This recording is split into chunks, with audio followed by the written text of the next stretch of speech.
महाभागवतों के चरित्र सुनने से हमारे हृदय में विशाल भक्ति का प्रादुर्भाव होता है।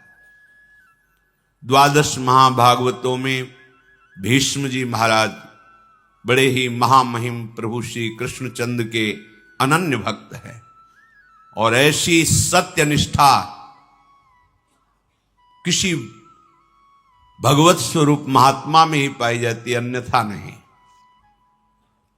अमोघ वचन, जो निश्चय कर लिया वो प्राणपण से निर्वाह किया, जिनके जीवन में सत्य ही सत्य है। कल आप प्रसंग सुन रहे थे, शास्त्रों अश्वमेध यज्ञ राजसूय यज्ञ आदि करके तपोधन महाभिष नाम के राजा ब्रह्मलोक को प्राप्त हुए। ब्रह्मलोक सभा में वो विराजमान थे। भगवती गंगा जी पधारी तो वायु देवता ने उनके अंचल को खिसकाया, जिससे समस्त वहां विराजमान ब्रह्म सभा में अपनी ग्रीवा झुका ली। पर महाभिष गंगा जी को देखते रहे और गंगा जी महाभिष को। इसलिए ब्रह्मा जी ने उन दोनों से कहा कि तुमने ये मानुषिक वृत्ति धारण की, ये ब्रह्मलोक सभा में विराजमान के अंदर ऐसी वृत्ति नहीं होती, इसलिए तुम मनुष्य लोक में जाओ, मनुष्य बनो जाकर।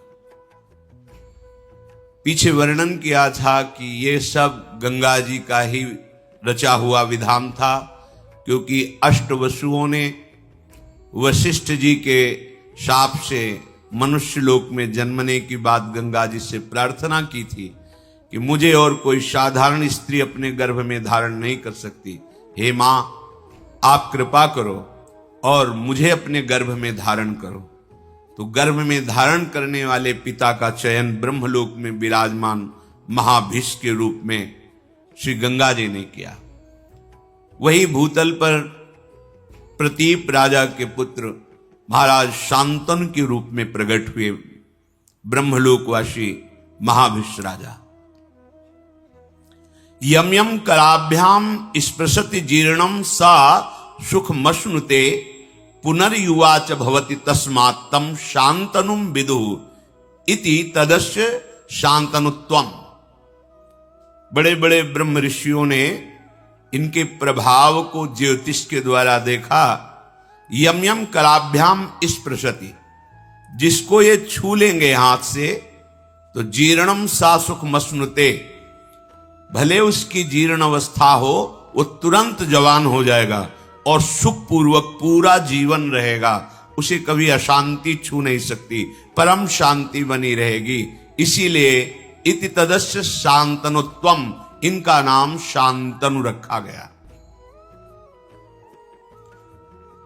बड़े ही प्रभावशाली बाल्यावस्था से ही थे। जब इनकी नौ किशोर अवस्था थी तो महाराज प्रतीप ने अपने पास बैठाल करके कहा कि मुझे जब मैं तपस्या कर रहा था हरिद्वार में तो एक देवी प्रकट होकर मेरे से बात कही थी कि जब तुम्हारा पुत्र यौवन अवस्था को होगा तो मैं समीप जाऊंगी, पर वो हमसे कभी कोई प्रश्न ना करे, वो तुम्हारे कल्याण के लिए है। ध्यान रखना, तुम्हें यदि कभी दिव्य सुंदरी नवयुवती मिले और तुम उसके रूप से प्रभावित हो जाना तो जान लेना ये वही सुंदरी है। पर यच्च कुर्यान्न तत्कर्म सा पृष्ठव्या त्वया नघ मन योगात भजंतीम ताम भजेथा इत्युवाचतम। वो जो कार्य करे कभी प्रश्न मत कर देना, कभी पूछ मत लेना कि तुमने ऐसा क्यों किया। यदि तुम पूछ लोगे तो उसी समय वो तुम्हारे पास से चली जाएगी। मेरी आज्ञा है, वो कौन है, क्या कर रही है, कहां से आई है, कहां को जाएगी, ये कोई प्रश्न तुम्हारे नहीं होने चाहिए, ये मेरी आज्ञा है। ऐसा शांतनु जी को प्रतीप उनके जो पिता थे उन्होंने समझाया। और उसी समय उनको राज्याभिषेक करके एकांत जंगल में निरंतर भजन करते हुए भगवान को प्राप्त हुए। बुद्धिमान, परम प्रतापी, परम तपस्वी राजा शांतनु देवराज इंद्र के समान तेजस्वी थे। एक दिन प्रजा रक्षा के लिए रुग्ण और हिंसक, जिनके जीवित रहने पर प्रजा में संक्रामक रोग फैल सकता है, ऐसे पशु, और जो घोर हिंसा स्वभाव वाले हैं, ऐसे पशुओं को प्रजा रक्षा के लिए मारने के लिए वो वन में जाया करते थे। एक दिन उन्होंने गंगा के किनारे ही भ्रमण कर रहे थे, देखा अपने तेज कांति से मानो कई सूर्य एक साथ उदय हो गए हों, ऐसी तेजस्विनी नवयुवती सुंदरी लक्ष्मी जी के समान ऐश्वर्य और सुंदरता से युक्त धीरे धीरे महाराज शांतन के समीप आ रहे। उनके सारे अंग निर्दोष गौर वर्ण, ऐसा मोहिनी सुंदर रूप, उस पर बड़ी ही दिव्य साड़ी धारण किए हुए, देखते ही राजा शांतन का शरीर स्तब्ध हो गया। ऐसा रूप तो कहीं सुना भी नहीं था जैसा रूप देखा। आश्चर्यचकित हो गए। थोड़ी देर के लिए दोनों नेत्र अपलक हो गए, पलक झपना बंद हो गई, मानो मूर्ति खड़े हो। ऐसी दिव्य कांति, ऐसी दिव्य सौंदर्य सुधा समीप आकर के महाराज शांतनु की तरफ सांत्वना देते हुए बोले, आप धैर्य धारण कीजिए, मैं आपकी ही सेवा के लिए आया। तब इनमें साहस हुआ बात करने का। शांतनु जी ने कहा, मैं देख करके ही बता रहा हूं कि तुम कोई दानवी, गंधर्वी, अप्सरा, यक्षी, नाग कन्या या मानवी हो ही नहीं सकती। त्रिभुवन में ऐसी कोई सुंदरी नहीं है। मुझे पता है, क्योंकि ब्रह्मलोक से सीधे आए हैं तो सब कुछ पता है। इनकी स्मृति, इनका ध्यान, इनकी तपस्या इतनी जोर की है कि ऐसी सुंदरी तो हमने देखी ही नहीं। पर मैं तुमसे प्रश्न नहीं करूंगा कि तुम हो कौन।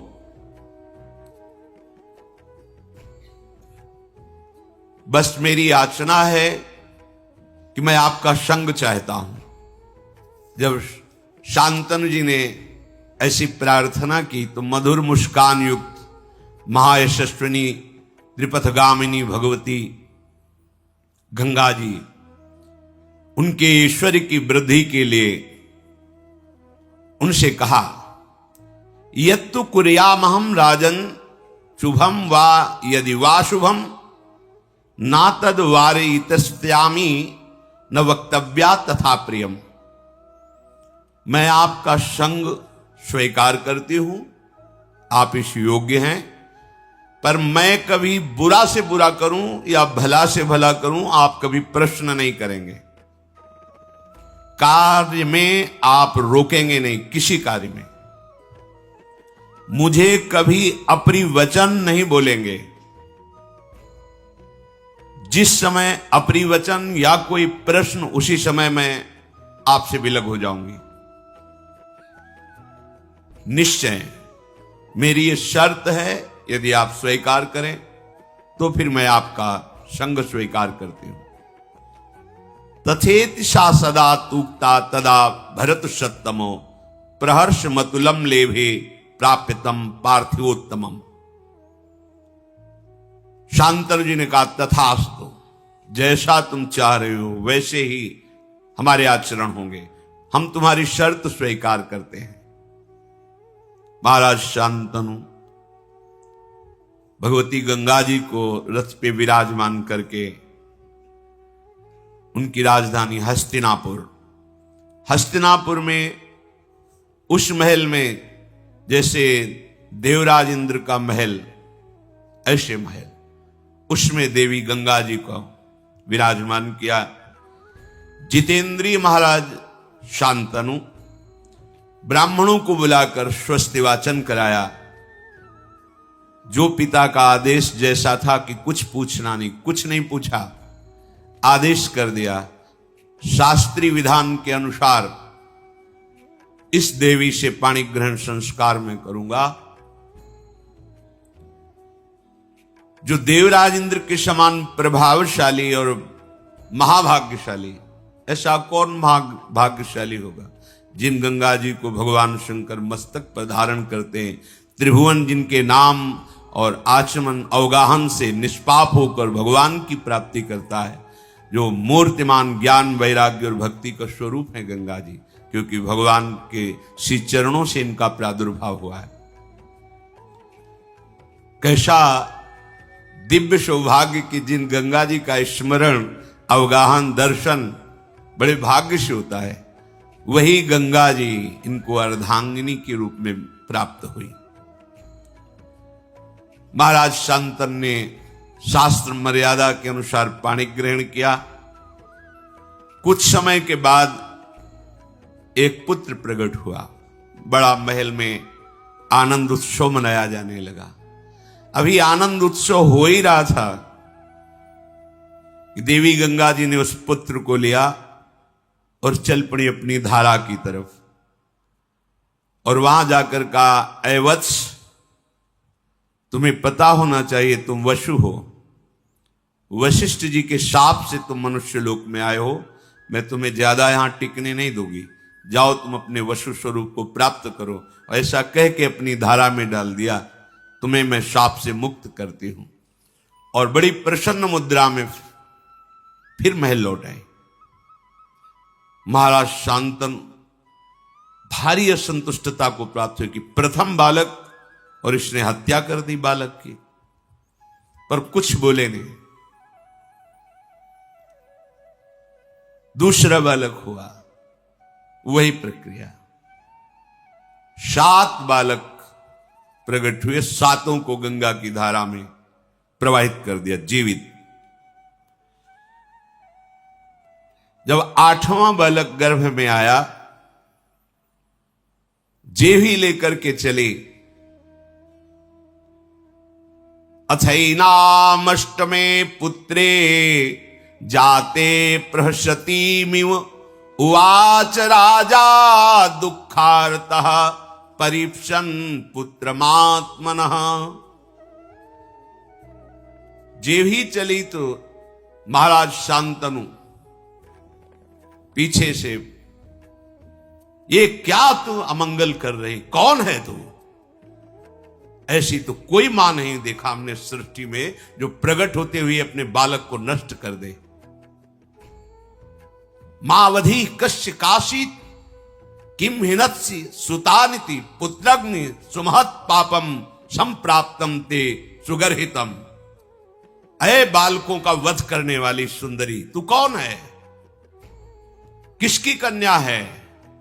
कितनी निर्दयी हृदय की है कि प्रकट होते ही बालक को मार देती है। अय पुत्र घातिनी, अब तुझे अपना परिचय देना होगा। बड़े क्रोध से युक्त होकर मार्ग रोक लिया, कौन है तू? बड़े शांत भाव से, पुत्र काम न तेहन्मी पुत्रम पुत्रवतांबर जीर्णस्तुमं वासोयम यथा स समय कृतः। अय पुत्र की इच्छा रखने वाले नरेश, तुम मेरा परिचय नहीं जानते, इसीलिए कटु वचन बोल गए। पुत्रवानों में तुम महाभाग्यशाली पुत्रवान हो गए। नहीं मारूंगी इस पुत्र को, क्योंकि तुमने टोक दिया, रोक दिया, और मेरी शर्त भूल गए। मेरा समय समाप्त हुआ। जानते हो मुझे, मैं कौन हूं? मैं त्रिपथगामिनी भगवती गंगा हूं। कोई पुत्र घातनी या कोई पापिनी नहीं हूं। हाथ जुड़ गए शांतनु के। गंगा जी बड़े बड़े महर्षियों के द्वारा सेवित मैं हूं। केवल वसुओं का कार्य पूर्ण करने के लिए, उनको गर्भ में धारण करने के लिए, उनकी प्रार्थना से मैं आई हूं। ठीक है, तुमने टोक दिया, ये आठवां पुत्र महातेजस्वी महाभाग देववसु है। वशिष्ठ जी के शाप से 7 तो मुक्त कर दिए, 8वें को तुमने रोक दिया, अब ये यही रहेगा, आजीवन मृत्युलोक में रहेगा। तुम्हारे सिवाय ऐसा त्रिभुवन में कोई राजा नहीं जो मेरा संग कर सके। तुम वसुओं के पिता हो। मानवीय सृष्टि में ऐसा कोई है नहीं कि इन वसुओं को गर्भ में धारण कर सके। अतः इन वसुओं की प्रार्थना से इनकी मां बनने के लिए मैंने मानव शरीर धारण करके तुम्हारा संग किया।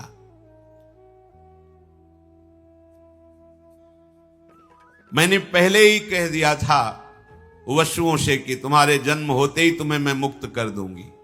ये वसु हैं, कोई और नहीं है। मैं पुत्र घातिनी नहीं हूं, इनको शाप से मुक्त किया है। महान व्रत का पालन करने वाले तुम्हारे इस पुत्र को मैं भी तुम्हारे पास नहीं छोड़ूंगी। इसमें 8 वसुओं का अंश है।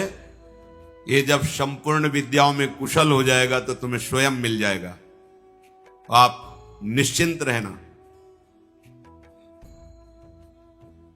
जब ये बालक मिले तो इसका नाम देवव्रत गंगादत्त ऐसा नाम पुकारना। गंगा जी ने महाराज शांतनु को जो अपना परिचय दिया तो अवाक हो गए।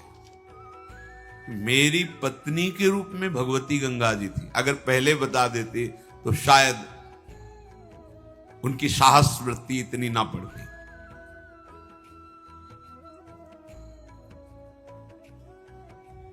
महाराज बहुत उदास हो गए। देखते ही देखते पुत्र सहित गंगा जी अंतर्धान हो गई। सासमा षोडशाष्टौ च चतस्त्रोष्टौ तथा पराः रतिमप्नावन स्त्रीषु बभूव वन गोचरः। 16, 8, 4, 8 36 वर्ष तक गंगा जी के वियोग में वहीं वन में ही अधिक समय व्यतीत करते महाराज शांतनु। वही गंगा जी का ध्यान, उन्हीं का स्मरण। भारी वियोग हृदय में हुआ, क्योंकि जब परिचय मिला तो अंतर्धान हो गई। 36 वर्ष। एक दिन विचरण कर रहे थे, देखा गंगा की धारा प्रवाहित होती हुई रुकने लगी। विचार किया कि ऐसा कैसे हो सकता है। आगे बढ़े तो देखा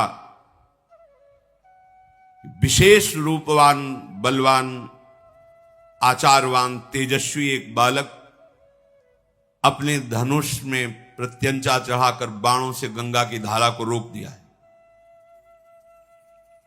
लौकिक अलौकिक समस्त अस्त्रों की कलाएं उसमें विराजमान हैं।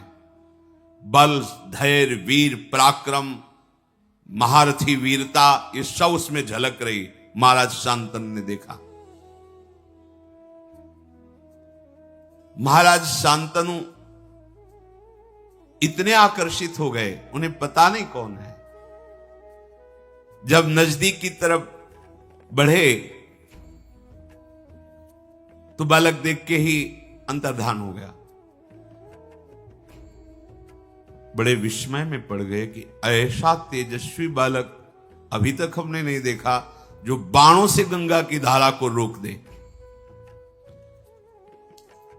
बहुत चिंतित थे। इतने में देखा कि भगवती गंगा जी उस बालक को हाथ से पकड़े हुए सामने आई। बड़ा दिव्य रूप पहले से भी अधिक प्रकाशित गंगा जी का है, क्योंकि इनके संग के लिए ही अपने रूप की गरिमा को कम किया था, तब ऐसा रूप था। अब तो दिव्य रूप गंगा जी का। दिव्य अलंकारों से विभूषित देवी गंगा उस बालक को सामने लाई और कहा, ये वही आपका 8वां पुत्र है जिसके लिए आपने मुझे कटुवचन बोले थे, रोका था और मैं लेकर के अंतर्धान हुई थी। पुरुष सिंह त्रिभुवन में इसके समान कोई अस्त्र वेत्ता नहीं, शास्त्रों का ज्ञान रखने वाला और शस्त्रों का ज्ञान रखने वाला। इसे मैंने बड़ी दिव्यता से पालन पोषण किया है। यह अब आपका पुत्र है। ये महर्षि वशिष्ठ से 6 अंगों सहित समस्त वेदों का अध्ययन करके ब्रह्मबोध हो चुका है।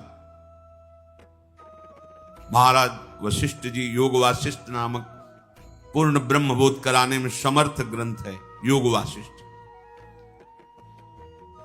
ये अस्त्र विद्या का महान पंडित, महान धनुर्धर और युद्ध में देवराज इंद्र को भी परास्त करने की सामर्थ्य रखने वाला बालक है। देवता असुर कोई भी त्रिभुवन में ऐसा नहीं जो इसके सामने टिक सके। नीति को भगवान शुक्राचार्य जी से हमने शिक्षा दिलाई है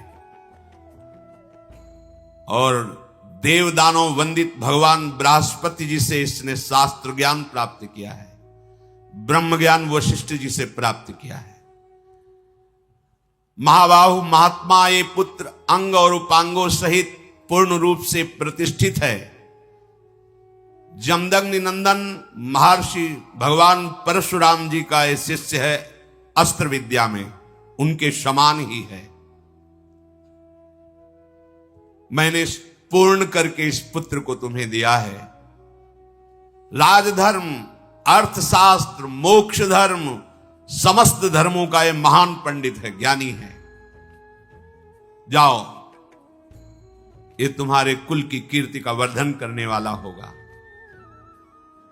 अभी कुछ बोल ही नहीं पाए थे महाराज शांतनु की देवी गंगा अंतर्धान हो गई। गंगा जी की आज्ञा शिरोधार करके महाराज शांतनु सूर्य के समान प्रकाशित होने वाले अपने पुत्र को राजधानी में लाए।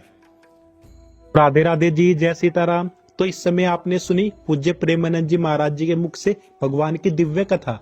आपको ये कथा कैसी लगी हमें नीचे कमेंट्स करके जरूर बताएं।